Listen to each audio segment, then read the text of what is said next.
Aujourd'hui, donc, je vais essayer de vous présenter le bouddhisme d'une façon générale, ainsi que la vie du Bouddha Gautama. Le bouddhisme est une des principales religions du monde, à côté de 4 autres qui sont par ordre d'ancienneté l'hindouisme, le judaïsme, le christianisme et l'islam. L'hindouisme est polythéiste, alors que les 3 autres sont monothéistes. Du point de vue géographique, je suis parti trop loin, je vais retourner en arrière, voilà. Du point de vue géographique, le bouddhisme, en jaune et en orange, a été longtemps limité à l'Asie du Sud-Est et de l'Est, mais commence à avoir de plus en plus d'adeptes dans les autres continents. Alors que le christianisme reste encore la religion la plus répandue dans le monde, avec ses 3 principales églises. Vous voyez ici en mauve catholique, en bleu protestante et en rose orthodoxe, ainsi que l'islam en vert qui a pris une expansion rapide en Asie, en Afrique et en Occident. Du point de vue démographique, les bouddhistes restent relativement peu nombreux, environ 7% de la population mondiale, par rapport aux chrétiens, 31%, et aux musulmans, 24%, alors que les hindouistes sont à 15%. Néanmoins, il est incontestable que le bouddhisme a exercé une influence profonde sur la culture, les traditions, la vie sociale dans chaque pays qu'il a traversé pendant son histoire longue de plus de 2500 ans. C'est surtout cet aspect culturel du bouddhisme que nous voudrions vous présenter dans cet enseignement, qui est composé de 3 parties. La première concerne les principes fondamentaux du bouddhisme, tels qu'ils ont été établis vers le 5e siècle avant Jésus-Christ par son fondateur, le Bouddha Gautama. La deuxième traitera des développements fondamentaux du bouddhisme, tels qu'ils ont été la deuxième traitera des développements du bouddhisme après le Bouddha, avec l'apparition de diverses écoles, notamment du grand véhicule ou Mahayana. Enfin, la troisième partie sera consacrée à son application dans la société et dans la vie quotidienne, en complément d'autres philosophies antiques, avec la méditation en tant qu'entraînement mental. Dans ces exposés, nous tâcherons de nous laisser guider par 2 critères, la réalité historique et la rigueur scientifique. En effet, le bouddhisme, comme entité philosophique et religieuse, n'est pas tombé par hasard du ciel un jour, mais s'est construit pendant des siècles une histoire qu'il faut reconstituer pour remettre chaque partie dans son contexte historique et culturel. Dans cette tâche longue et ardue, il faut utiliser toutes les sciences dont on dispose, comme l'archéologie, l'épigraphie, l'iconographie, la philologie, la linguistique, la psychologie et même les neurosciences modernes. Nous sommes conscients que c'est une gageure de présenter un sujet aussi vaste et complexe. Et de ce fait, nous sollicitons humblement votre indulgence pour certaines erreurs qui pourraient survenir et que vous pourriez nous aider à relever. L'une des questions que l'on se pose souvent sur le bouddhisme est s'il s'agit d'une philosophie ou d'une religion. Cette question apparaît volontiers chez le public occidental, alors qu'elle ne se pose guère pour les orientaux. Je me rappelle qu'un jour, alors que j'étais en classe de première au lycée, mon professeur de français se tourna soudainement vers moi et me posa une question. En fait, le bouddhisme, c'est une philosophie et non pas une religion, n'est-ce pas, Trine? Surpris et embarrassé, je bafouillai un petit « oui, oui, monsieur », poli, mais incrédule. Pour moi, le bouddhisme a toujours été une religion, puisque quand j'étais petit au Vietnam, on allait parfois à la pagode avec ma famille pour célébrer les fêtes bouddhiques comme le Vesak ou bien des rites funéraires. On allumait des bâtonnets d'encens et on se prosternait devant les statues de Bouddha ou de Bodhisattva au milieu de prières rythmées par le son de petits tambours de bois et des cloches. Les bouddhistes vont à la pagode comme les chrétiens vont à l'église et les musulmans à la mosquée. Qu'y a-t-il de bien différent? On dit aussi parfois que le bouddhisme est une religion athée, une religion sans Dieu. Est-ce qu'il faut y avoir un Dieu à vénérer pour que ce soit une religion? Mais plus tard, je compris que mon professeur avait raison. Dans les années 60, j'ai eu la chance de découvrir le bouddhisme grâce à mes maîtres, les vénérables Thich Minh Châu, Thich Kien Châu et Thich Nhat Hanh, tous les trois originaires de Hue et ayant étudié à l'étranger ou enseigné dans des universités de Nalanda, Colombo, Londres, Paris, Princeton ou Columbia. Ils m'ont guidé dans l'étude du bouddhisme à travers les travaux de grands chercheurs occidentaux comme l'érudit anglais Édouard Conze, le prêtre belge Étienne Lamotte, le professeur au Collège de France André Barrault et le moine sri-lankais Rahula Walpola. Ils sont aussi les auteurs de 2 livres essentiels sur le bouddhisme que je vous conseille particulièrement. Le bouddhisme dans son essence et son développement par Édouard Conze et l'enseignement du Bouddha d'après les textes les plus anciens par Rahula Walpola. J'ai compris alors que le bouddhisme dans son essence était une philosophie. D'ailleurs, le Bouddha a été classé parmi les grands philosophes par Karl Jaspers, à côté de Socrate, Confucius, Lao Tzu, Platon et Jésus. L'étude de sa pensée a révélé un système philosophique structuré, doté d'une architecture simple, solide et belle à la fois. On peut alors se demander comment a-t-il pu revêtir également un aspect religieux, avec des moines et des moniales pratiquant des offices dans les pagodes, vénérant des écritures sacrées et s'organisant en église ou en école. Certains répondraient que dans l'Antiquité, particulièrement en Asie, on ne différenciait pas la philosophie et la religion, si tant est que la notion de philosophie exista à l'époque. En effet, au 5e siècle avant notre ère en Inde, les divers courants spirituels comme le brahmanisme, le sankhya, le jaïnisme et le bouddhisme étaient considérés de la même façon, sans distinguer en philosophie ou en religion. Néanmoins, d'après les indianistes, il existait dans la tradition indienne ancienne 3 voies de délivrance. La voie de l'action rituelle, ou Kamamaga, la voie de dévotion, de la foi-dévotion, ou Bhakti-maga, et la voie de la connaissance, ou Jnana-maga.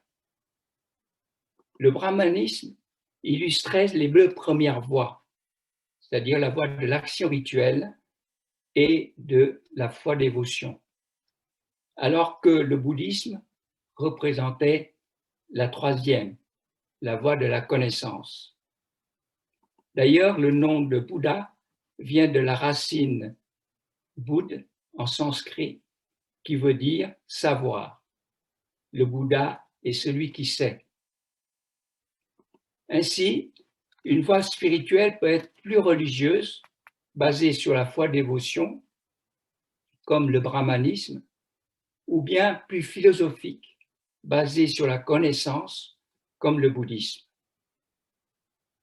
Comme en Occident, Fides et Ratio, la foi et la raison, se sont toujours opposés. En réalité, la réponse à la question ne peut être univoque si l'on tient compte du bouddhisme dans son évolution dans l'espace et le temps. car le bouddhisme est à la fois une philosophie et une religion. On pourrait dire aussi, pour certains, c'est une philosophie et pour d'autres, une religion. Cette question philosophie ou religion est en fait intimement liée à une autre question. Y a-t-il un ou plusieurs bouddhismes? On peut y répondre en reprenant l'histoire du bouddhisme depuis ses débuts jusqu'au siècle dernier. À l'origine, on peut affirmer sans trop de risque qu'il s'agissait d'une philosophie, d'une doctrine de vie, enseignée par un homme, Siddhartha Gautama en pali ou Siddhartha Gautama en sanskrit, qui a vécu au 5e siècle avant notre ère en Inde du Nord-Est, dans la basse vallée du Gange. Pendant 45 ans, cet enseignant infatigable a parcouru un vaste territoire pour diffuser sa doctrine, entouré de ses disciples religieux et laïcs, formant la Sangha. Les moines, bhikkhus, et les moniales, bhikkhunis, observent le célibat, vivent d'aumônes et sont logés dans des monastères ou viharas. Je fais une petite parenthèse ici pour les termes bouddhiques en pali et en sanskrit. Vous avez remarqué qu'ils sont écrits en alphabet latin avec des signes appelés diacritiques pour différencier la prononciation et qui sont légèrement différents en pali et en sanskrit, quelquefois identiques. Ce qu'il faut retenir, c'est que le pali est la langue du bouddhisme ancien, du Theravada, alors que le sanskrit est la langue du grand véhicule ou le Mahayana. Ici, nous utiliserons essentiellement le pali, puisqu'on parle essentiellement du Bouddha et du bouddhisme ancien. La pratique des moines et des moniales consistait à respecter les préceptes moraux, sila, à méditer, samadhi, et à rechercher la compréhension profonde ou la sagesse, panya.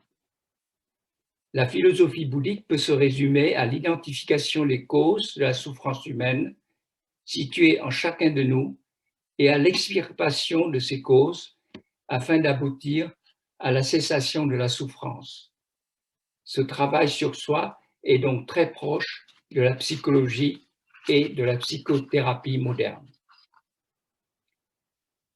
Mais dans les siècles qui ont suivi la disparition du Bouddha, vers 400 avant Jésus-Christ, les communautés des moines se sont divisées en de multiples écoles, interprétant chacune à sa façon l'enseignement du maître.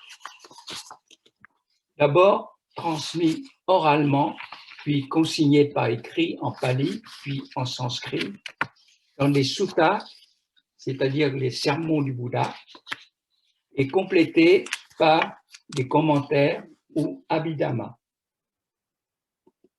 Vers le IIIe siècle avant Jésus-Christ, sous la protection de l'empereur Ashoka, l'enseignement du Bouddha, le Dhamma, s'est propagé dans toute l'Inde et dans diverses directions, vers le sud au Sri Lanka et dans les pays du sud-est asiatique. Et surtout vers le nord-ouest, dans la région du Gandhara, qui se trouve au nord du Pakistan et du nord-est de l'Afghanistan, qui est devenu, pendant de nombreux siècles, le nouveau foyer de développement du bouddhisme, ainsi que l'Asie centrale, à travers laquelle le bouddhisme se propagea en Chine et à partir du IIe siècle de notre ère, puis plus tard au Tibet. Dans les pays situés au sud et au sud-est asiatique, va centrer solidement la branche du Theravada ou école des anciens, fidèle à l'enseignement originel du Bouddha. alors qu'au nord-ouest de l'Inde, essentiellement, va se développer l'autre grande branche, le grand véhicule ou Mahayana. Celle-ci, plus disparate, était composée de plusieurs écoles apparues dans les premiers siècles de notre ère, chacune s'appuyant sur un ou plusieurs sutras, c'est le nom en sanskrit de sutta en pali, et les traités qui sont les shastras. Les sutras, prétendus enseignés par le Bouddha lui-même, étaient en fait rédigés par des auteurs anonymes, parfois de façon collective, comme le Sutra de la perfection de sagesse ou Prajnaparamita Sutra. Quant aux Shastras, ils sont l'œuvre de moines philosophes comme Nagashuna, Asanga, Vasubandhu. La plupart des sutras du Mahayana ont été traduits du sanskrit en chinois ou bien en tibétain du 2e au 7e siècle par les moines pèlerins traducteurs, mais beaucoup d'originaux en sanskrit ont été perdus.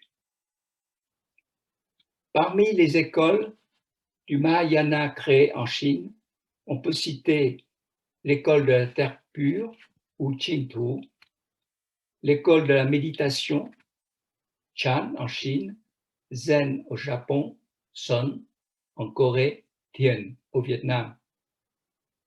L'école de la plateforme céleste ou Tien Thai et l'école de la guirlande des fleurs, Huayen. Ces écoles vénèrent divers Bouddhas et Bodhisattvas et sont basées sur divers sutras dont nous ne citons pas ici les noms. Le Vajrayana, ou véhicule du diamant, qui se considère comme faisant partie du Mahayana, est pratiqué essentiellement au Tibet et dans les pays voisins, en Mongolie, et se distingue par des apports particuliers du tantrisme. On peut donc dire que quelques centaines d'années après l'apparition du bouddhisme, d'importantes modifications théoriques et pratiques sont survenues en raison de plusieurs facteurs. L'expansion géographique, la multiplication et la dispersion des communautés de moines, ainsi que l'interaction avec d'autres traditions culturelles locales. Au temps du Bouddha, la société était dominée par le brahmanisme, qui s'appuyait sur la caste des brahmanes, la seule détentatrice de formules rituelles sacrées, lui permettant de se délivrer du samsara, c'est-à-dire le cycle de renaissance, par la fusion de l'Atman Brahman, c'est-à-dire du moi individuel avec le moi universel. Le bouddhisme apparut alors comme un mouvement doublement contestataire. Il contestait d'une part la réalité du moi individuel et universel, c'est-à-dire l'Atman Brahman, et d'autre part le pouvoir exclusif de délivrance de la caste des brahmanes. Pour le bouddhisme, on n'a pas besoin d'être brahmane pour se délivrer de la souffrance. Donc, à la croyance, il opposa la connaissance, celle des causes de la souffrance, pour la faire cesser. Quelques centaines d'années après, le contexte socio-culturel ayant changé, c'est l'inverse qui se produisit au sein du bouddhisme. Le besoin de croire revient de nouveau dans la population, ainsi que le besoin de changement, ce qui a conduit à l'apparition progressive, subreptice, de diverses branches du grand véhicule. Dans celle-ci, le Bouddha est devenu le principe de bouddhéité, dont le Bouddha historique, c'est-à-dire le Bouddha Gautama, n'est qu'une des manifestations parmi un grand nombre de Bouddhas depuis la nuit des temps. Le modèle du mahayaniste n'est plus l'arahant, c'est-à-dire le parfait délivré, mais le bodhisattva, l'être éveillé qui a fait vœu de délivrer tous les êtres vivants avant sa libération finale. Le fidèle mahayaniste est celui qui aspire à la bouddhéité par la reconnaissance de sa nature propre, qui est aussi la nature de Bouddha, l'absolu, l'incité, ou bien celui qui se dévoue entièrement au Bouddha, particulièrement au Bouddha Amitabha ou Amitayus, c'est-à-dire le Bouddha de la grande longévité et de la lumière éternelle. Et ce Bouddha, Amitabha, a le pouvoir de l'accueillir après sa mort au paradis de l'Ouest ou Sukhavati. Les Bouddhas sont donc dans le Mahayana devenus des êtres surnaturels, infinis et éternels. Et ainsi la foi est devenue plus importante que la connaissance. À partir d'une phénoménologie, c'est-à-dire d'une étude des phénomènes psychologiques, le bouddhisme est devenu, avec le grand véhicule, un essentialisme, c'est-à-dire une interprétation de l'essence du monde, ce qui l'éloigne de la philosophie initiale du Bouddha et le rapproche des autres religions théistes. Ainsi, on peut dire qu'à la double question posée, philosophie ou religion, un ou plusieurs bouddhismes, on aboutit à une double réponse. C'est à la fois une philosophie et une religion, car la longue histoire du bouddhisme a créé plusieurs formes de bouddhisme et non pas un seul. Pour le bouddhisme Theravada, le plus proche du bouddhisme originel, c'est une philosophie plus qu'une religion. Pour le Mahayana, cela dépend de quelle école. Plutôt religion pour la terre pure et plutôt philosophie pour les écoles de méditation. Parfois aussi, on retrouve un mélange des deux, ce qui témoigne de la coexistence ou de la cohabitation des deux aspects rationnels et affectifs de l'esprit humain. Voilà, nous avons terminé avec la première partie. Antoine, est-ce qu'on fait un petit arrêt, une petite pause avant d'aborder la deuxième, ou est-ce qu'on continue? Je pense qu'on va peut-être demander à aux personnes qui assistent pour savoir si vous voulez faire une pause café ou autre chose, ou bien vous êtes prêt et prête à continuer. Et là, vous pouvez juste soit envoyer par le chat un oui ou un non. Alors, prêt à continuer déjà pour quelques-uns. Euh, alors oui, donc je pense qu'il y a pas mal de personnes qui sont OK pour continuer. Donc, bon, tes paroles sont très thérapeutiques, Anne, donc je pense qu'on doit pouvoir continuer. Voilà. Est-ce que je suis allé un peu trop vite ou pas? Parce que je voudrais quand même que mon rythme est peut-être un peu rapide. Je ne sais pas. Est-ce que vous voulez que j'aille un peu plus lentement ou plus Alors, rapidement comme vous voulez? en fait, il y a tout le monde dit que c'est OK. Juste une remarque technique. Oui. Parfois, on entend un bruit comme un bruit de feuille qui pourrait gêner l'enregistrement de ton côté. Donc, je ne sais pas si tu manipules les feuilles. Sache que ton micro est très sensible et qu'on les entend. D'accord. OK. Je Voilà, vais mettre ma feuille en dessous comme ça. Je pense qu'on entendra moins. voilà. Parce que je feuillette effectivement. Oui, en hiver, il y a moins de feuilles, hein, donc. Bon, mais merci beaucoup. Nous continuons donc. La vie du Bouddha Gautama. Comme le disait André Barrault, professeur de philologie au Collège de France, un grand spécialiste du bouddhisme, la personne et la vie du Bouddha ne nous apparaissent qu'au travers d'un épais brouillard de légendes. Il est difficile en effet de reconstituer l'histoire de la vie du Bouddha par des recherches archéologiques et épigraphiques, car de cette époque lointaine, il ne reste que quelques traces de ces constructions anciennes dans les régions où il aurait vécu. Notamment quelques ruines de monastères, les mieux conservées datant du IIIe siècle avant Jésus-Christ, situées dans le jardin de Lumbini, son lieu de naissance, ainsi qu'un pilier de grès portant des inscriptions commémorant la visite de l'empereur Ashoka au IIIe siècle, donc avant Jésus-Christ. Lumbini est devenu un lieu de pèlerinage inscrit au patrimoine de l'UNESCO.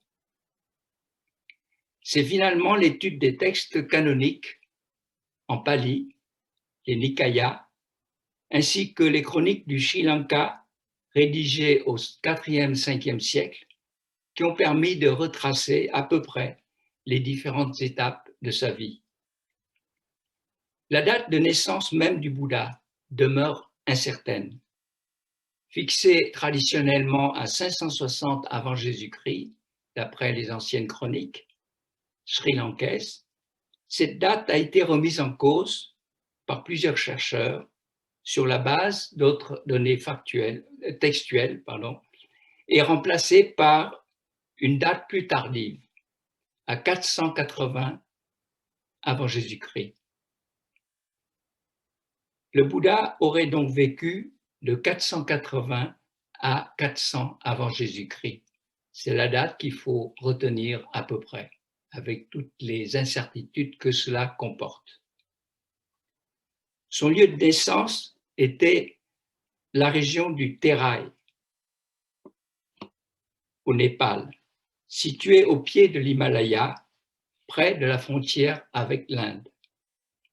La légende le fit naître comme le prince d'un royaume ayant pour capitale Kapilavastu en pali ou Kapilavastu en sanskrit.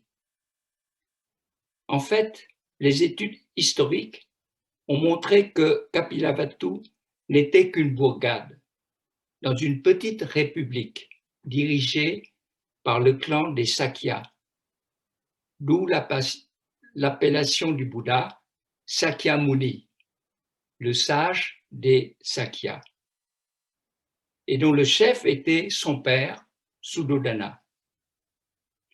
À l'époque, l'Inde du Nord était composée de quelques républiques oligarchiques basées sur les clans, résistant contre l'expansion de grands royaumes monarchiques appelés les Mahajanapada.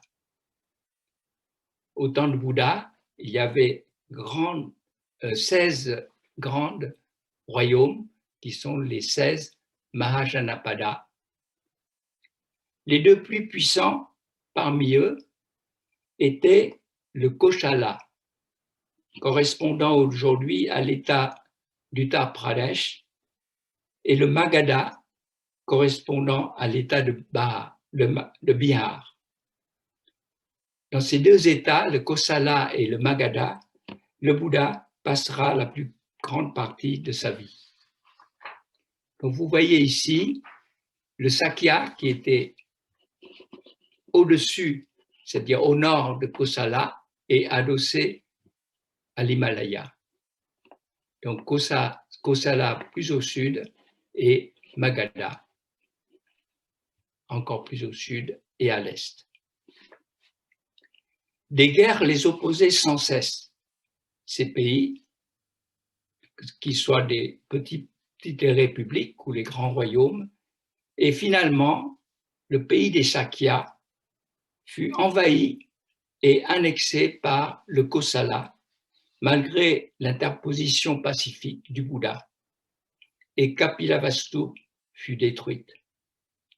Son emplacement est aujourd'hui encore discuté par les archéologues entre les villages Tilarakot en territoire népalais et Piprava en territoire indien, où se trouvaient encore de très anciens vestiges. D'après la légende, le futur Bouddha, dont le prénom Siddhartha, signifiait celui qui a atteint son but, est né dans un pack à Lumbini, alors que sa mère Mahaye Devi se rendait chez ses parents dans un pays voisin. Peu après la naissance de Siddhartha, sa mère mourut et il fut élevé par sa tante Maha Pajapati Gautami. Il passa une jeunesse dorée, dans le luxe et l'opulence, à l'abri de tout souci, et à 16 ans, fut marié à sa belle cousine Yashodhara, dont le nom signifie la glorieuse, et il fut préparé ainsi à succéder un jour à son père. Mais les choses ne se passèrent pas comme prévu, et d'après la légende, Siddhartha découvrit un jour, lors de sa promenade hors de la ville, 4 spectacles qui allaient fortement l'ébranler. Un vieillard, un malade, un mort et un ascète errant. Comment sortir de ce drame qu'est la vie, avec son lot de déclin, de souffrance et de désolation? Pendant des mois, il fut tourmenté par ses pensées. Mais un jour, peu après la naissance de son fils Rahula, il prit une décision radicale: partir en quête de la vérité et de la libération. Sans informer personne, une nuit, il s'en alla sur son cheval, accompagné de son écuyer Jana, abandonnant derrière lui sa famille, son clan et tous ses biens. À l'âge de 29 ans, il se rasa les cheveux et la barbe, revêtit des haillons de samana, c'est-à-dire d'ascète errant, puis s'enfonça seul dans la forêt vers le sud, en direction du Kosala, et gagna le Magadha. Arrivé à Rajagaha, capitale du Magadha, il apprit avec les maîtres Arala Kalama et Udraka Ramaputra successivement des méthodes de méditation lui permettant d'atteindre les plus hauts niveaux d'absorption mentale, les jhanas. Mais il ne fut guère satisfait de ses performances, que ne lui apportait toujours pas de réponse à ses problèmes. Et il se remettait à reprendre sa quête de la vérité et à trouver sa propre voie.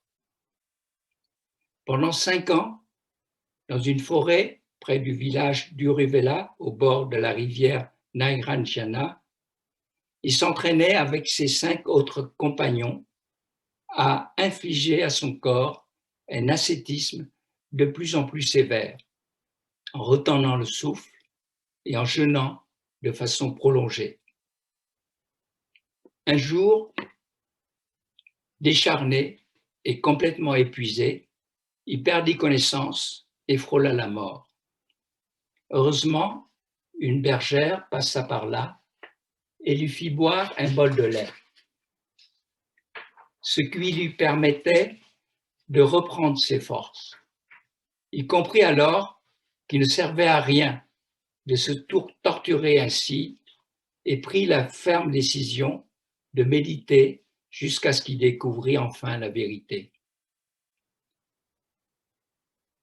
Il s'assit sous un arbre appelé l'arbre de Bodhi ou Ficus religiosa et médita pendant 49 jours d'affilée, selon la légende. Le dernier jour, pendant toute une nuit, il lutta impassible contre toutes les attaques de Mara, le dieu de la mort, qui voulait l'empêcher à tout prix de réussir. Au lever du soleil, victorieux contre Mara, c'est-à-dire en fait contre ses propres démons, à l'âge de 35 ans, Siddhartha Gautama atteint l'éveil parfait, Sammasamodhi, et devient le Bouddha. Le lieu où il s'est éveillé, Bodh Gaya, est aussi devenu l'un des 4 lieux de pèlerinage du bouddhisme, avec Lumbini, Sarnath et Kushinara. ou Kusinagara.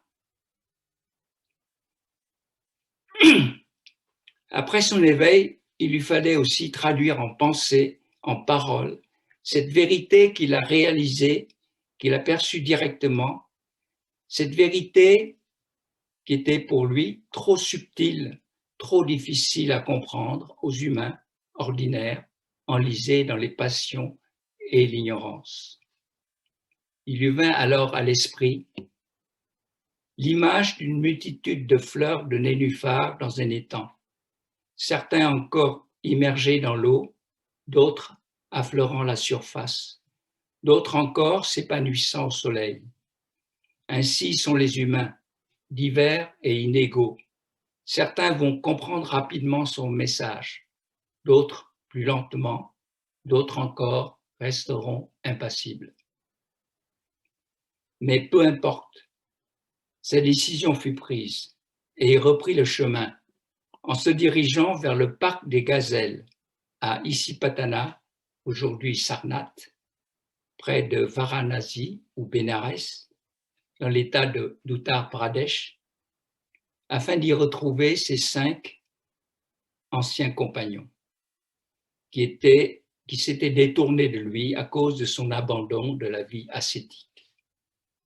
Là, il prononça son premier sermon, exposant son refus des extrêmes, la vie de plaisir et d'ascétisme, et sa vision du monde en 4 vérités, dont la voie conduisant à l'extinction de la souffrance. Sceptiques au départ, ses compagnons sont aussi parvenus à l'éveil et sont devenus ses premiers disciples, bientôt suivis de dizaines, de centaines de milliers d'autres. Le Bouddha continuait ainsi à enseigner pendant 45 ans, parcourant les villes, les villages, tout le long du Gange et de ses affluents, s'adressant à tous ceux qui voulaient l'écouter, à toutes les classes sociales, toutes les castes, sans distinction. Il était suivi dans ses déplacements par ses disciples et faisait avec eux des pauses durant les saisons de pluie dans des parcs mis à leur disposition par des laïcs, notamment le riche marchand Adnata Pindika à Savatthi. Les cités qu'il a le plus fréquentées étaient Rajagaha, capitale du puissant royaume du Magadha, dont il a reçu le patronage du roi Bimbisara, converti au bouddhisme assez âgé, Vesali, la capitale de la confédération des Vachi, dirigée par le clan Licchavi, et surtout Savatthi ou Sravasti. Vous voyez ici les noms en pali et en sanskrit. Donc Savatthi en pali, Sravasti en sanskrit, Vesali en pali et Vaishali en sanskrit, et Rajagaha en pali et Rajakriya en sanskrit. Vers la fin de sa vie, on a écrit un sutra qui s'appelle le Mahaparinibbana Sutra, c'est-à-dire le sutra de la grande extinction en pali, et traduit en français dans un livre intitulé Le dernier voyage du Bouddha, qui a décrit de façon très détaillée les derniers instants, les derniers mois du Bouddha. On y apprend que 6 mois avant son parinibbana, c'est-à-dire son extinction complète, le Bouddha a fait un voyage long de 450 km en direction du nord, puis du nord-ouest, allant de Rajagaha jusqu'à Kusinara, en passant par Nalanda, qui deviendra un centre d'études bouddhiques renommé, Pataliputta, la future capitale du Magadha, et Vesali. On a l'impression que dans la direction qu'il prenait, il se dirigeait soit vers Savatthi, c'est-à-dire la capitale du Kosala, où il a longtemps fréquenté, ou bien vers Kapilavatthu, c'est-à-dire son lieu de naissance. Donc, peut-être a-t-il voulu rentrer, mourir dans son pays natal. En tout cas, il est mort à Kushinara, car au cours de ce voyage, il était très âgé, 80 ans, à l'époque c'était quelqu'un de très âgé, et il souffrait de troubles digestifs sévères. Il a été décrit qu'il avait des crises douloureuses abdominales atroces et qu'il a eu à la fin une hémorragie digestive. Donc peut-être par déformation professionnelle, je pense qu'il a peut-être eu un cancer du côlon et qu'il en est mort à la fin de ce voyage. Mais malgré tout, malgré toute la souffrance qu'il a dû endurer, il a continué courageusement à enseigner jusqu'à la fin. Peu de temps avant de mourir, il demandait encore à ses élèves s'ils avaient encore des questions à poser et qu'il fallait poser ces questions avant qu'il quitte ce monde. Donc, personne n'hésite à poser des questions s'il a encore des choses qui les questionnent. Donc, il s'est éteint à Kushinara à la fin de ce voyage et en se mettant en position couchée sur le côté, comme figure les statues de Bouddha couchés. Les funérailles furent organisées par la population du pays des Mallas, c'est-à-dire à Kushinara, c'était le pays des Mallas, et dès que la nouvelle de son parinibbana, son extinction complète, fut parvenue aux oreilles des rois et des princes des pays voisins, tous se sont accourus avec leurs troupes en se disputant les restes du Bouddha après l'incinération. Finalement, la paix fut obtenue grâce au partage de ses reliques, c'est-à-dire de ses ossements, ses dents, sa cendre, en 8 parties égales, et ses princes et ses rois sont rentrés chacun dans son pays, ramenant des reliques. Ce qu'il faut retenir de la vie du Bouddha Gautama, tel que nous pouvons la percevoir à travers d'abondants textes canoniques et de minces chroniques historiques, c'est que cette vie reflète parfaitement la philosophie bouddhique. Une vie vouée à la recherche d'une solution aux problèmes de l'existence et à la propagation de cette voie conduisant à la libération de la souffrance. Rappelons-nous de ces dernières paroles. Soyez votre propre lampe, soyez votre propre refuge. Ne vous appuyez sur rien d'autre. Et une autre phrase, c'était « Tous les phénomènes conditionnés sont impermanents. Efforcez-vous sans cesse. » Voilà, je vous remercie.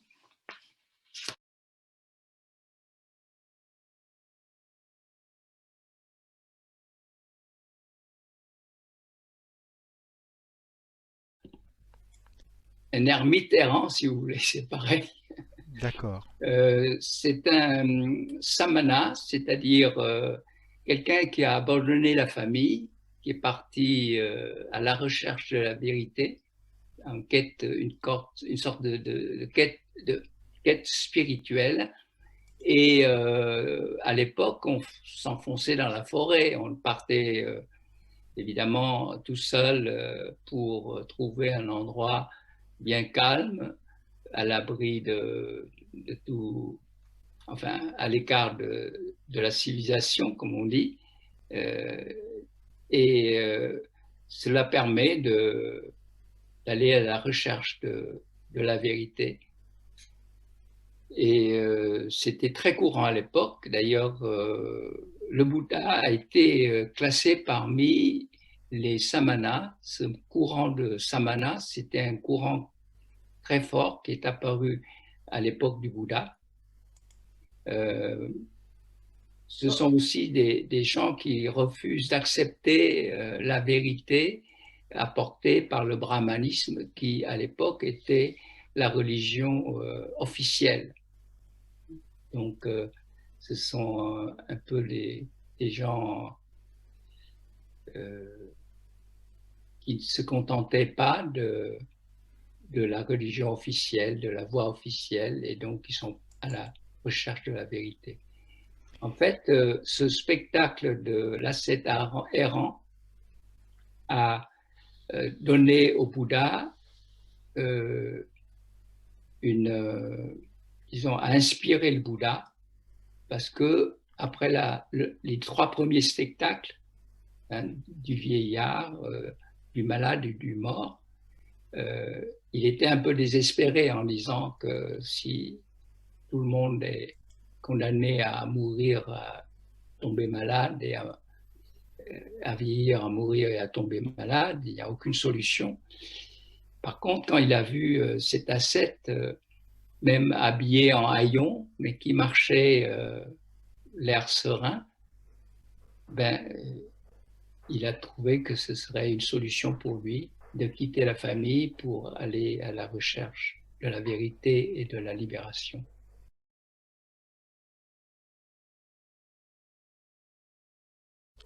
Oui, je pense avoir, dans mon exposé, expliqué la différence entre les deux, mais il va y avoir une séance qui est consacrée à traiter cette question.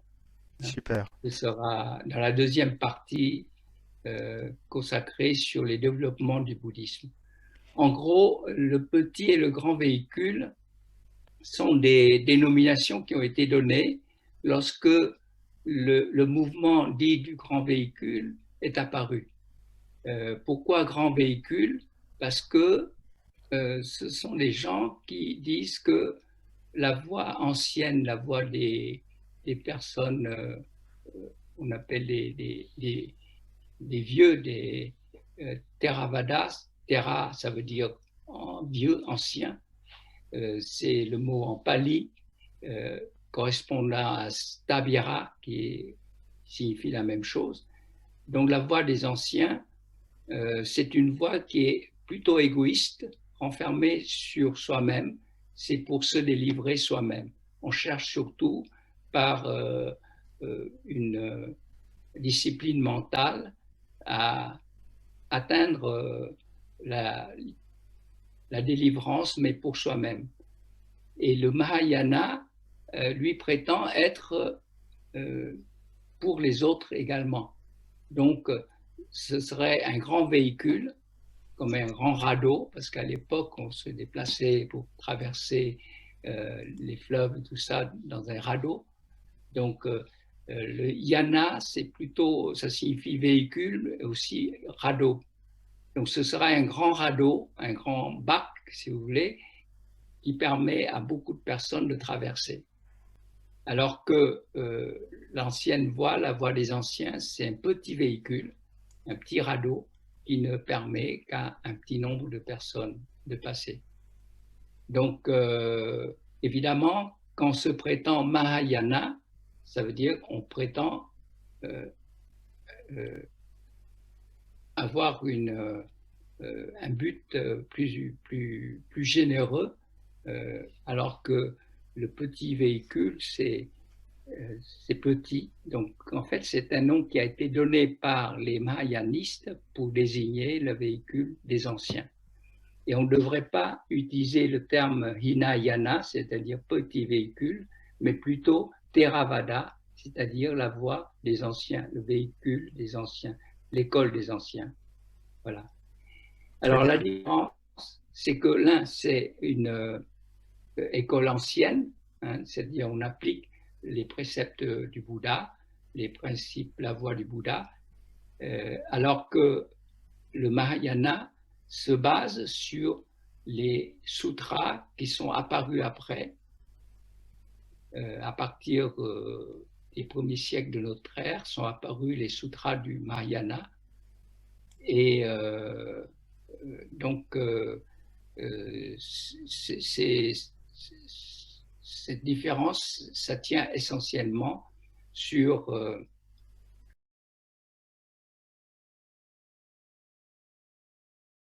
Bonjour tout le monde. J'ai entendu peut-être une légende et je voudrais savoir si elle peut m'éclairer. J'ai lu plutôt que lorsqu'il était prince, le Bouddha a participé à une guerre d'où il est sorti victorieux. Et c'est la nuit de la victoire où il est allé voir ses troupes et il a trouvé tous les soldats en train de se saouler. Euh, Parce que même s'ils étaient victorieux, ils étaient complètement désespérés d'avoir tué beaucoup de monde et ça l'avait profondément choqué. Donc, est-ce que c'est une légende ou est-ce que c'est quelque chose qui a été historiquement vérifié, s'il vous plaît? Je crois que cette histoire a été racontée dans les Jataka, c'est-à-dire les histoires des vies antérieures du Bouddha. Parce qu'il est apparu quelque temps après la mort du Bouddha, donc c'est des recueils de récits sur les vies antérieures du Bouddha. Et en fait, qui étaient probablement des récits sur des héros du passé qui ont été attribués à la personnalité de Bouddha. Mais jamais Bouddha lui-même n'aurait raconté ses propres vies antérieures. D'ailleurs, je ne sais pas comment il pourrait connaître toutes ses vies antérieures. Mais en gros, ça doit être ça. En réalité, le Bouddha n'a jamais participé à une guerre parce que quand il est parti de son palais à l'âge de 29 ans, il est parti dans la forêt. Ensuite, il a appris auprès des maîtres de méditation dont je vous ai parlé. Ensuite, il a de lui-même cherché la voie dans l'ascétisme et enfin, il s'est mis sous un figuier à méditer jusqu'à s'éveiller à la vérité, à trouver sa voie. Et à partir de là, il a enseigné jusqu'à sa mort. Donc jamais, jamais, il n'est revenu à la vie laïque, en quelque sorte, pour participer à une guerre. C'est absolument impossible.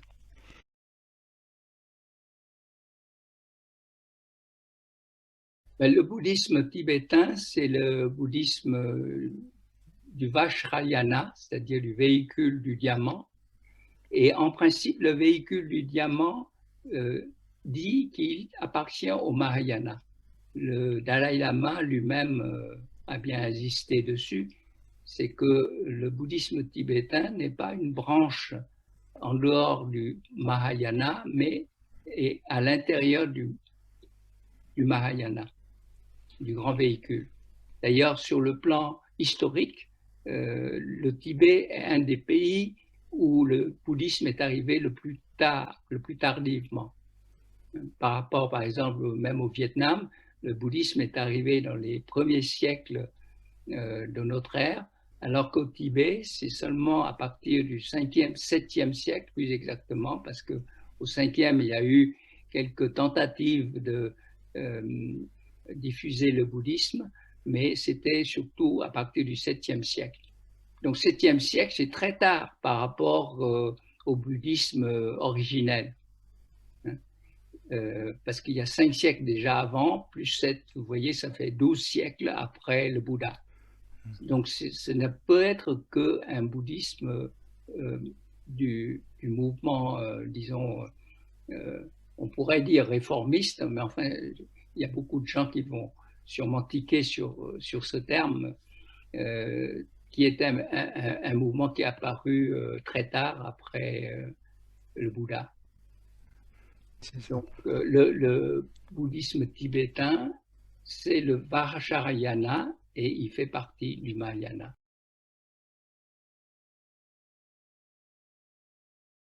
Bonjour. Oui, bonjour. Oui, ma question, c'est que déjà, j'ai trouvé très intéressant au début quand vous aviez parlé de la foi et de la connaissance, des deux types, des deux voies en fait, hein. Et je me demandais s'il y avait un croisement entre les deux, s'il y a un thème où les deux se croisent en fait. Une pratique, un savoir, parce que en fait, entre la foi et la connaissance, je trouve qu'en ce moment, c'est assez parlant. Est-ce qu'on peut relier quelque chose avec la science qui évolue en ce moment? En d'autres termes, vous demandez si on peut croire et connaître en même temps, oui, oui, ou bien est-ce que c'est exclu? J'ai eu une petite phrase, je ne sais pas si vous avez remarqué, une petite phrase où il est dit qu'il peut y avoir, et d'ailleurs on pourrait dire même c'est certain, une coexistence de la foi et de la raison. Pour la simple raison, c'est que notre esprit est formé de deux parties, enfin grossièrement, hein, une partie cognitive et une partie affective. Il y a deux aspects cognitifs et affectifs dans notre cerveau. Et la foi fait partie de l'affectif. Vous savez que le terme believe vient du teuton liebe, qui veut dire aimer. Croire, c'est aimer. Si vous aimez, vous croyez. Mais si vous utilisez la raison, il n'y a pas lieu d'aimer, parce que c'est un autre aspect, vous voyez. Mhm. Il y a une phrase de Saint-Augustin qui dit credo ut intellige, je crois pour comprendre. C'est très difficile de dire que je crois pour comprendre, parce que croire, c'est la confiance, une confiance absolue. Mhm. On ne raisonne pas quand on croit. Mhm. Alors que quand on comprend, on n'a pas besoin de croire, en fait. Et en plus, dans la foi, dans le bouddhisme, on pourra peut-être en parler à propos, enfin une autre fois, mais de façon plus approfondie. Mais en fait, en gros, dans le bouddhisme, le terme foi qui est utilisé, c'est sada. Sada en pali ou shraddha en sanskrit veut dire foi de confiance. Mhm. Ce n'est pas le bhakti qui est la foi dévotion. Les deux types de foi sont différents. Mhm. Dans la foi de confiance, c'est comme si vous faites confiance à quelqu'un, un guide par exemple. Vous allez quelque part, vous ne connaissez pas, vous vous faites guider par quelqu'un, un guide de voyage, quoi. Mhm. Et évidemment, vous devez faire confiance en lui, mais ce n'est pas une foi aveugle, enfin aveugle, une foi sans condition. Mhm. Mais vous lui faites confiance, c'est comme les élèves du Bouddha font confiance à ce qu'il dit parce qu'il est passé par là, il a déjà marché sur la voie et donc il est un guide pour les personnes qui sont derrière et qui vont au départ, comme on ne sait pas où on doit aller, on doit suivre un guide. Mais une fois qu'on est bien parti, on voit bien, on marche bien, on est solide, on n'a plus besoin du guide. Vous voyez, c'est ça la différence entre la foi de confiance, c'est-à-dire sada, et la foi dévotion qui est bhakti. C'est complètement différent. Dans la foi dévotion, vous faites entièrement confiance, vous vous donnez en quelque sorte à l'être en qui vous avez la foi. C'est une foi sans condition. Alors que la foi de confiance, c'est différent, c'est pas la même chose. Je ne sais pas si vous sentez la différence. Mais dans le bouddhisme, on n'exige pas la foi dévotion. Enfin, le bouddhisme de Bouddha au départ. Mais comme j'ai dit après, petit à petit, ça a évolué vers la foi dévotion. Et notamment la forme la plus accomplie, on pourrait dire, de la foi dévotion dans le bouddhisme, c'est l'école de la terre pure. On croit en le Bouddha Amitabha notamment et au Bodhisattva, mais de façon absolue. Et donc, c'est une foi de dévotion qui est sans condition et qui est plus du domaine affectif que du domaine rationnel. alors que le bouddhisme, au départ, originel, est du domaine rationnel. Comme je vous ai dit, là, c'est la voie de la connaissance. Jnana Magga, c'est la voie de la connaissance. Alors, Bhakti Magga, c'est la voie de la foi.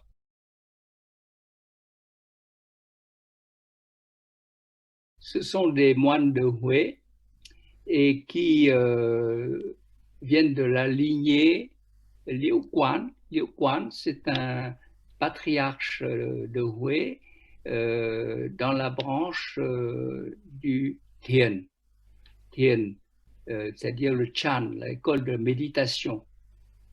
C'est une école parmi d'autres écoles de méditation chinoises, de Lin Chi. Lin Chi, c'est le nom chinois. En vietnamien, c'est Lâm Tế. Et donc, tous les trois moines, Thích Thiện Châu, Thích Minh Châu et Thích Nhất Hạnh, venaient de Huế, de l'école Liễu Quán, c'est-à-dire Thiền Tông, c'est-à-dire école de méditation, d'origine chinoise en fait. Voilà, du Mahayana chinois, école de méditation. Mais ce qu'il faut savoir, c'est que le bouddhisme Mahayana en Chine a traversé pas mal de modifications avec un mélange, une sorte de syncrétisme de différentes branches, ce qui fait que dans le bouddhisme vietnamien, quand vous allez dans les pagodes vietnamiennes, vous verrez qu'il y a un mélange de plusieurs branches du bouddhisme. Il y a à la fois un peu de terre pure, un peu de école de méditation de Tien et un peu de Matong qui veut dire le bouddhisme ésotérique ou tantrique. C'est ainsi que vous trouvez dans les prières récitées dans les pagodes vietnamiennes des mantras en sanskrit phonétisés en chinois et ensuite rephonétisés en vietnamien. Donc c'est extrêmement déformé, mais vous avez des mantras, donc école tantrique du Vajrayana. Vous avez le culte, la vénération du Bouddha Amitabha, Azida. En vietnamien, on dit Azida. En japonais, Amida. Et en sanskrit, Amitabha. C'est le même Bouddha qui a pris en quelque sorte, qui a supplanté le Bouddha Sakyamuni dans le bouddhisme Mahayana. Mais n'empêche que dans les églises vietnamiennes, on vénère aussi bien les Bouddhas Amitabha que le Bouddha Sakyamuni, que d'autres Bouddhas, le Bouddha de la médecine, les Bouddhas comment on appelle ça, Vairocana, voilà. Il y a plusieurs Bouddhas qu'on vénère et également plusieurs Bodhisattvas. Tout ça, c'est l'école de Chintu, c'est-à-dire la Tikdo, l'école de la terre pure. Voilà. Et vous avez aussi la méditation également. Donc, il y a une sorte de mélange entre ces différents courants dans les pagodes chinoises et vietnamiennes.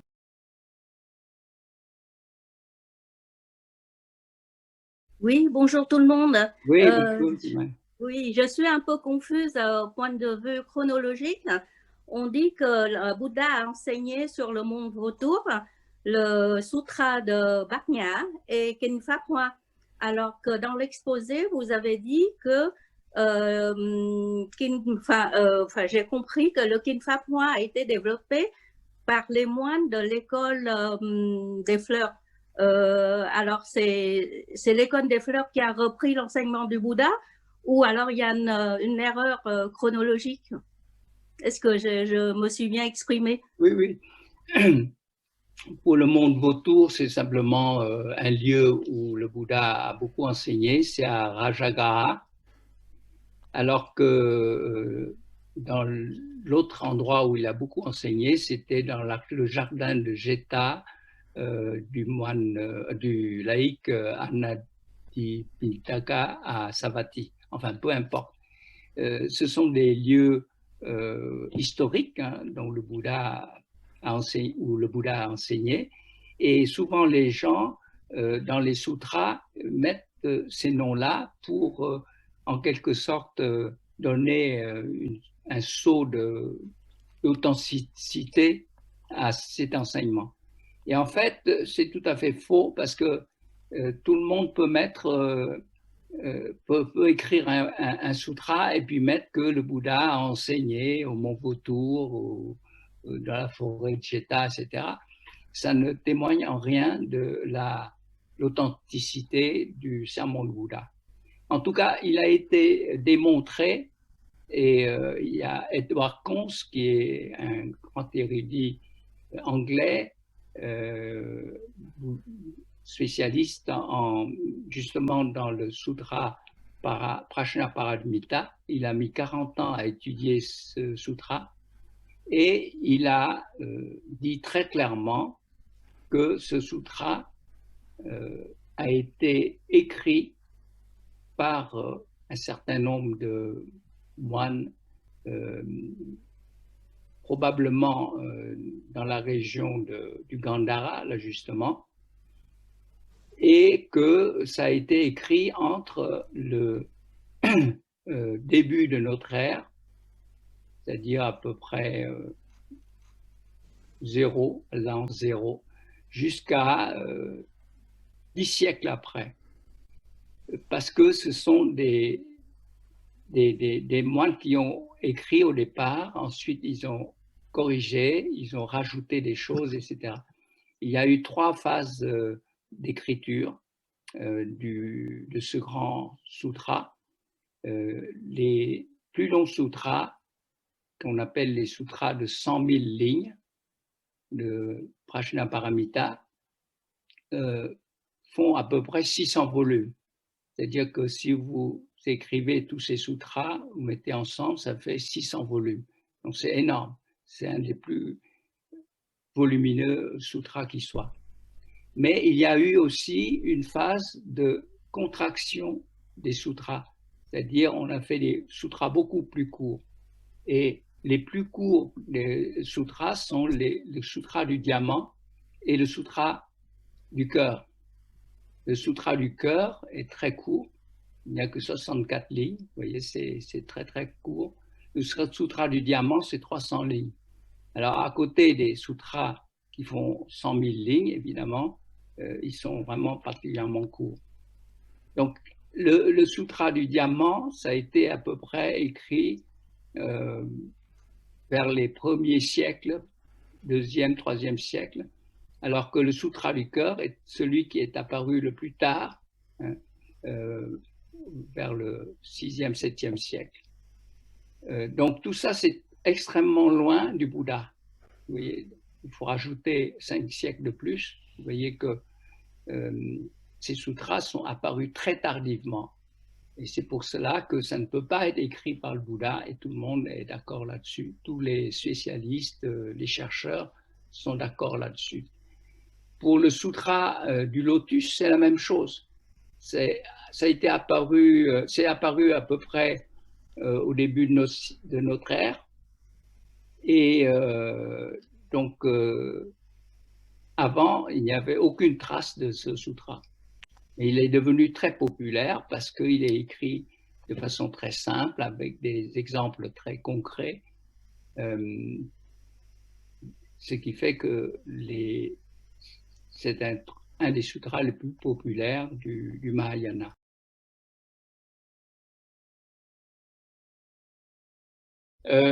Sur le karma, on va en parler puisque c'est le sujet le 3e sujet qui va être abordé. Hein, donc, si vous avez la patience, vous attendez. Mais pour la réincarnation, vous avez vu que j'ai parlé du samsara quand on a parlé du brahmanisme. Parce que le samsara est une invention brahmaniste et non pas bouddhiste. Ça, c'est quelque chose de certain. Même la notion de karma est aussi d'origine brahmaniste. Ça existait avant le Bouddha. Mais le Bouddha interprète un peu différemment le karma par rapport au brahmanisme. Dans le brahmanisme, comme dans le jaïnisme d'ailleurs, qui est un mouvement un peu, on appelle hétérodoxe, en opposition avec ce qui est orthodoxe, c'est-à-dire le brahmanisme. Dans le brahmanisme, le karma, c'est l'acte, parce que karma vient de kar, qui veut dire agir. Donc, un acte, le karma, va entraîner des conséquences, c'est la loi de cause à effet, et va entraîner le résultat du karma. Mais pour le Bouddha, n'importe quel acte n'est pas karma. C'est-à-dire que les actes volontaires ont des conséquences, entraînent des conséquences. Par contre, les actes involontaires ne le font pas. C'est pour ça que dans le bouddhisme, ce qui est important, c'est l'intention. Si vous faites quelque chose de façon non intentionnelle, par exemple, si vous faites mal à quelqu'un de façon non intentionnelle, ben, ça ne produit pas de karma. Voilà, ce n'est pas un karma, ça ne produit pas de karma. Par contre, si vous faites intentionnellement, vous produisez un karma. Dans le jaïnisme, le karma est accepté dans le sens tout acte entraîne un karma. C'est pour ça que vous voyez les adeptes jaïnes qui mettent des masques, non pas pour se protéger contre le coronavirus comme nous, mais pour ne pas aspirer les insectes et les tuer en respirant. Et ils ont toujours un balai devant eux pour balayer, pour ne pas marcher sur les insectes et les tuer. Alors que, d'après le Bouddha, si vous marchez sur un insecte et que vous le tuez, ben, vous ne créez pas de karma. Par contre, si vous avez l'intention de tuer quelqu'un, même si vous ne faites pas le geste de tuer, mais seule l'intention, vous produisez déjà un karma pour le Bouddha. C'est l'intention qui est importante. Donc ça, c'est le karma d'après le Bouddha et le karma d'après le brahmanisme. Vous voyez qu'il y a une différence. Quant au samsara, cette notion de samsara existe avant le bouddhisme. C'est très net parce que les gens avaient la conception de la renaissance, c'est-à-dire qu'on est enchaîné dans un cycle de renaissance et une fois qu'on meurt, ben on renaît et ainsi de suite. On ne s'en sort pas, c'est une véritable cycle infernal en quelque sorte. Et la seule façon de sortir d'après le brahmanisme, c'est de faire cette fusion entre l'Atman et Brahman, entre le moi individuel et le moi universel. Or, la seule personne qui puisse faire ça, c'est la caste des Brahmanes qui détient les formules sacrées pour accéder à cette délivrance du karma et cette fusion d'Atman et Brahman. Et le bouddhisme admet le samsara, l'existence du samsara, mais n'utilise pas ce samsara pour en faire, disons, la base de sa philosophie. Le Bouddha n'utilise pas le samsara comme base de sa philosophie. D'ailleurs, les deux premiers sermons du Bouddha, c'était les 4 nobles vérités et la non-individualité du moi.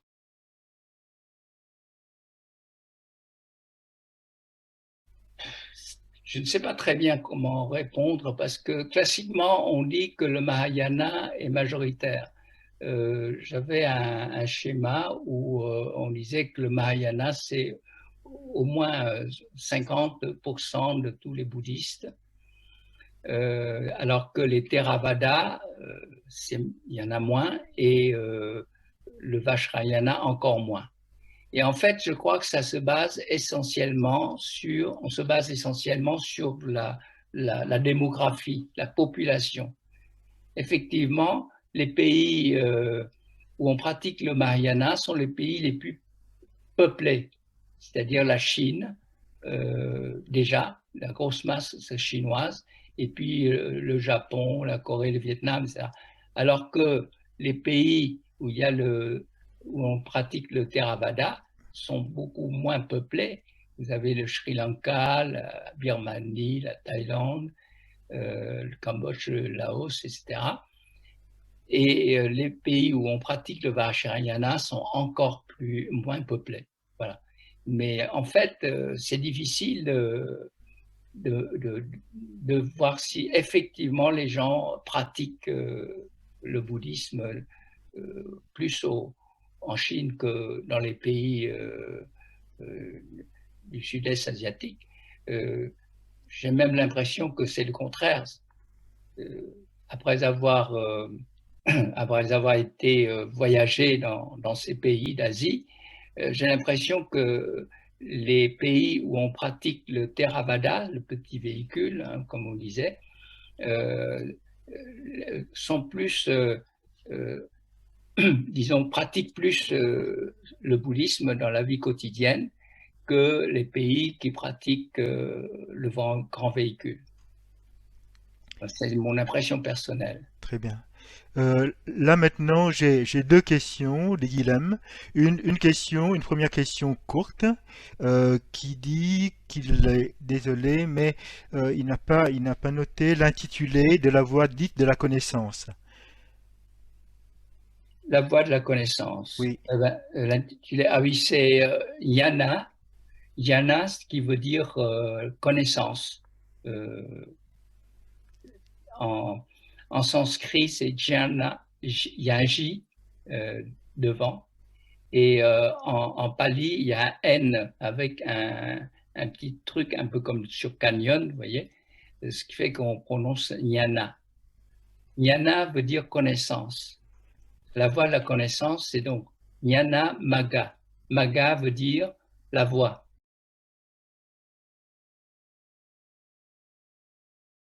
Alors, pour la première question, en fait, j'ai découvert le bouddhisme quand j'étais en France. En fait, dans les années 60, je suis arrivé en France en 62. Donc, le bouddhisme que je connaissais au Vietnam, c'était quand j'étais tout petit. Donc, on ne peut pas dire que j'ai vraiment connu le bouddhisme là-bas. Et j'ai appris le bouddhisme en fait par moi-même. Je n'ai pas suivi des cours à l'université bouddhique ou dans les facultés d'autres associations. J'ai appris, comme je vous ai dit, parce que j'ai rencontré mes maîtres, mes trois maîtres, Thich Thiện Châu, Thích Minh Châu et Thich Nhat Hanh, lorsqu'ils sont arrivés en France. Et en fait, j'ai appris à travers eux une vision du bouddhisme qui est différente il faut le dire, des moines bouddhistes vietnamiens qui n'ont jamais été étudiés à l'étranger. Je m'explique. Si on apprend le bouddhisme qu'au Vietnam, on ne va apprendre que le bouddhisme tel qu'il a été enseigné depuis des siècles au Vietnam. Alors que ces trois moines, mes trois maîtres, ont été étudiés et même enseignés à l'étranger. C'est très important parce que c'est là où ils ont appris que le bouddhisme n'était pas le bouddhisme qu'on leur enseignait depuis qu'ils étaient tout petits, quand ils ont rentré, comment dirais-je, dans les ordres, quoi. Qui était le bouddhisme du Mahayana chinois.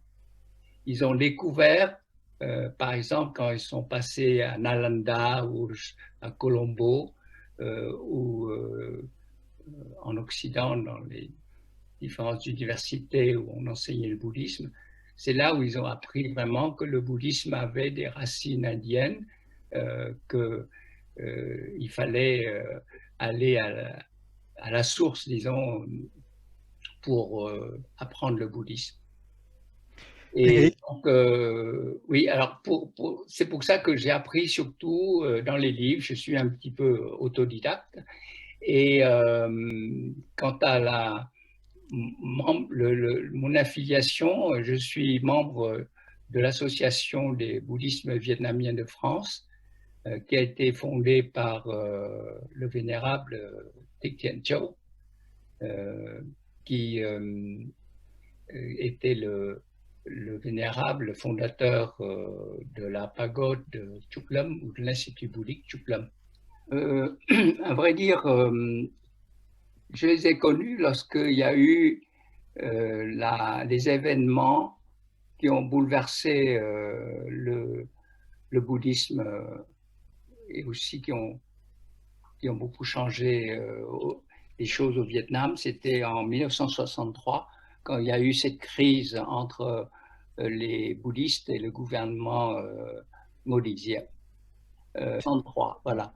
Et à ce moment-là, il y a eu une grande effervescence de la part des bouddhistes, aussi de la part des intellectuels. Oui. Il y a une sorte de redécouverte du bouddhisme et un mouvement aussi de réforme, de renaissance du bouddhisme. Beaucoup d'intellectuels se sont mis à étudier le bouddhisme, à redécouvrir le bouddhisme. Et on avait même voulu appliquer le bouddhisme à la vie moderne, c'est-à-dire moderniser le bouddhisme. Et des premières personnes que j'ai rencontrées, c'était le vénérable Thich Nhat Hanh, qui avait écrit à l'époque 3 livres importants. Le premier livre, c'était Đạo Phật đi vào cuộc đời, c'est-à-dire le bouddhisme dans la vie, voilà, appliquer le bouddhisme dans la vie quotidienne. Le deuxième livre, c'est Đạo Phật hiện đại hóa, c'est-à-dire moderniser le bouddhisme. Et le troisième, c'est quoi déjà? Đạo Phật ngày nay, c'est-à-dire le bouddhisme d'aujourd'hui. Voilà, avec beaucoup d'idées, disons, réformatrices. Et puis, les 2 autres maîtres, je les ai eus après. C'était le vénérable Thich Minh Châu, qui avait fait des études remarquables avec une thèse qui a été très applaudie quand il a passé plusieurs années en Inde, et ainsi que le maître Thich Thien Châu, un peu plus jeune, et qui a été en fait à l'origine du mouvement des étudiants bouddhistes à l'époque.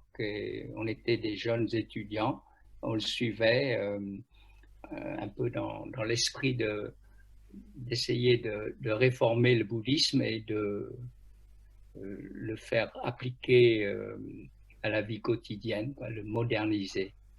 C'est très difficile parce que je connais pas tous les bouddhismes, toutes les pagodes en France, hein. Je sais qu'il y a des pagodes Theravada, il y a aussi des pagodes Mahayana, et puis des pagodes du Vajrayana tibétaine. Il y a aussi des centres de méditation zen.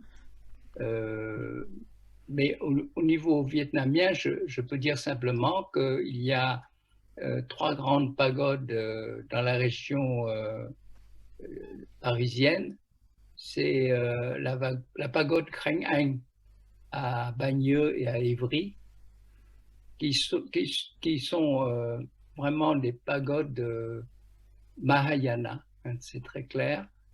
Alors que la pagode de Lingson, qui est la deuxième grande pagode dans la région parisienne, elle est à la fois Mahayana et Theravada, parce qu'il y a l'institut, ou plutôt l'université bouddhique de Lingson, dirigée par le vénérable, comment il s'appelle déjà, le Dhammaratana, voilà, Dhammaratana, et les autres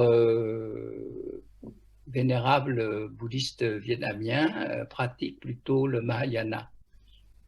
Bon, la troisième grande pagode vietnamienne dans la région parisienne, c'est Trúc Lâm, l'Institut bouddhique Trúc Lâm, dont je fais partie. Dire qu'on pratique le Mahayana ou le Theravada, moi je dirais que c'est plutôt mixte. C'est-à-dire que c'est une pagode où on pratique les deux, à la fois le Theravada et le Mahayana.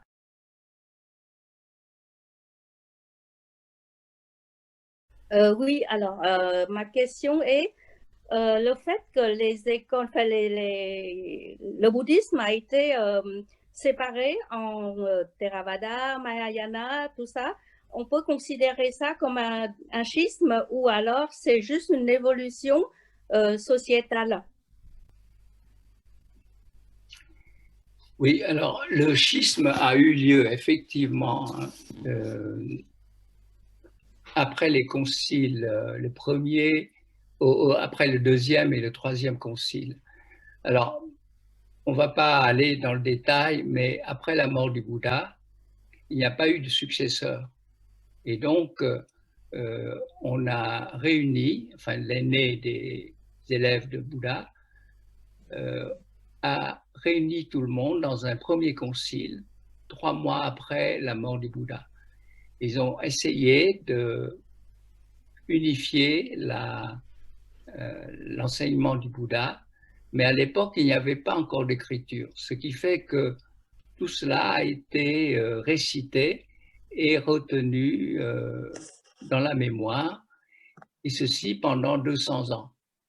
Donc, il faut dire que le fait de ne pas avoir écrit tout ce que le Bouddha a dit peut avoir entraîné déjà une interprétation différente de la part des élèves du Bouddha. Alors ensuite, il y a eu une deuxième concile qui a eu lieu 100 ans après la mort du Bouddha. Et à ce moment-là, il y a eu une histoire de scission, plutôt d'opposition entre deux courants, à cause d'une histoire de discipline, de préceptes, d'observation disciplinaire. Mais il n'y avait pas encore de schisme sur le plan théorique. Mais c'est le troisième concile, pardon, qui a eu lieu sous l'empereur Ashoka au IIIe siècle avant Jésus-Christ. C'est là où il y a eu un véritable schisme, parce que il s'est formé entre-temps un grand groupe qui s'appelle le Mahasanghika, c'est-à-dire la grande assemblée, avec beaucoup de moines, surtout des jeunes, qui étaient un peu contestataires envers les plus vieux. Les plus vieux formaient à ce moment-là un groupe qui s'appelait le Staviravada. Stavira, ça veut dire vieux, enfin âgé, des anciens. Donc, il y a eu déjà ces deux groupes qui se sont formés et donc au troisième concile, au IIIe siècle avant Jésus-Christ, il y a eu un schisme qui est apparu avec, même parmi les anciens, c'est-à-dire le Staviravada, un groupe qui s'est, comment dirais-je, qui s'est détaché du groupe des anciens, qui étaient les Sarvastivada, c'est-à-dire Sarvasti, ça veut dire tout existe. Ils ont une conception un peu différente par rapport déjà à l'enseignement initial. Donc, il y a eu ce schisme entre le groupe des anciens en deux, plus le groupe des plus jeunes contestataires, le Mahasangika, qui deviendra ultérieurement le Mahayana. Et là, on peut dire qu'il y a eu vraiment un schisme, même un petit éclatement, au moins trois parties. Et après, il y a eu encore le quatrième concile, mais à partir du quatrième concile, les deux grandes branches, les anciens et les jeunes, se sont complètement séparés. C'est-à-dire qu'il y a eu deux quatrièmes conciles, il n'y a pas eu un quatrième, mais deux quatrièmes conciles, un dans le sud à Sri Lanka avec les anciens. À ce moment-là, ce sont devenus les Theravada, les vrais anciens de l'ancien véhicule. Et puis, le quatrième concile du côté des autres, qui s'est tenu dans le Cachemire. Et à ce moment-là, le schisme est absolument consommé et est devenu très important. Alors, à la suite, de chaque côté, c'est-à-dire du Mahasangika et du côté du Sthaviravada, il y a eu encore l'éclatement de très nombreuses écoles.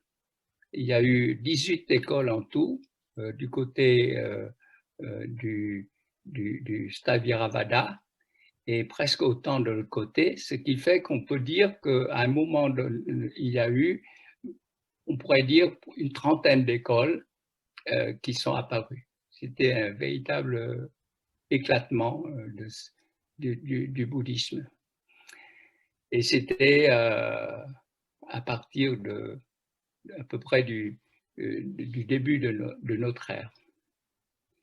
Mais petit à petit, un certain nombre d'écoles ont disparu et les grandes écoles se sont bien consolidées, et c'est là qu'on a vu apparaître les grandes écoles qui donneront le Mahayana, alors que le Theravada pratiquement est resté le même longtemps après. J'espère que j'ai répondu à vos questions. Tout à l'heure, il y avait une question, je n'ai peut-être pas répondu, mais c'était la question, est-ce qu'il faut croire à la réincarnation pour être bouddhiste? Alors, je dirais simplement, personnellement, je n'y crois pas, mais c'est une opinion tout à fait personnelle. Hein. Mais je suis par contre intimement convaincu qu'on n'a pas besoin de croire à la réincarnation pour être bouddhiste. Voilà. Concernant les autres questions, j'ai retenu surtout la question très intéressante sur la foi et la raison, hein, que vous avez posée, Marjorie. Et sinon, sur l'évolution du bouddhisme, je crois que ce qui est important de retenir, c'est que le bouddhisme n'est pas un long fleuve tranquille, qu'il ne faut pas voir le bouddhisme comme une entité unique, mais c'est un ensemble de formes de bouddhisme pratiquées dans de nombreuses régions du monde, avec toutes les particularités de chaque peuple, de chaque culture, chaque civilisation, et que ça continue à évoluer, que ce n'est pas quelque chose de mort ou à mettre dans un musée, mais ça continue à évoluer.